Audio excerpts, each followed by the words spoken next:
Mina alustasin selle tegevusega 10 aastat tagasi Lääne-Eesti reservpäästerühma koosseisus.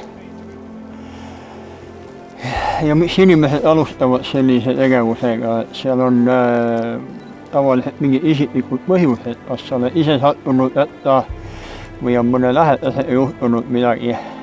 See annab võimaluse uusi teadmisi omandada ja peaasi, et mitte tunda ennast hamitult. See annab enesekindlust. See tegelikult on eluviis, et kui sellega tegelema hakata, siis peab arvestama iga oma sammu ette, et kes millal valves on. Peab kogu aeg olema valmisolekus välja minema.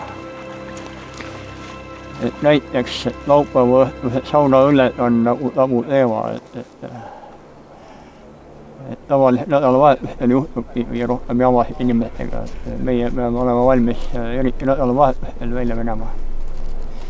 Mina soovitaks seda ala inimestele, kes igapäevaselt või oma hobi või puhkuse all muutuvad kokku veega ja paadisõiduga.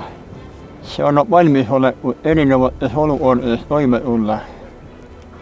Kui juhtub endaga mere peal midagi, siis tavaliselt abi ei ole käepärast. See merekeskkond on väga erinev selles mõttes, et inimesed peavad pigem ise endaga hakkama saama, et abi jõuab võib-olla paremal juhul tunni ajaga kohale.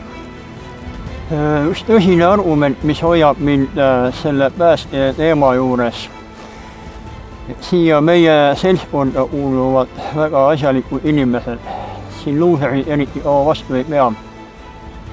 Vabatahtlikud päästjad ja merepäästjad on tõeliselt sümpaatne kogukond. Me toetame üksteist. See on nagu suur päästeperekond. Võimalusel liitu ka sina vabatahtliku merepäästjaga oma kodukohas.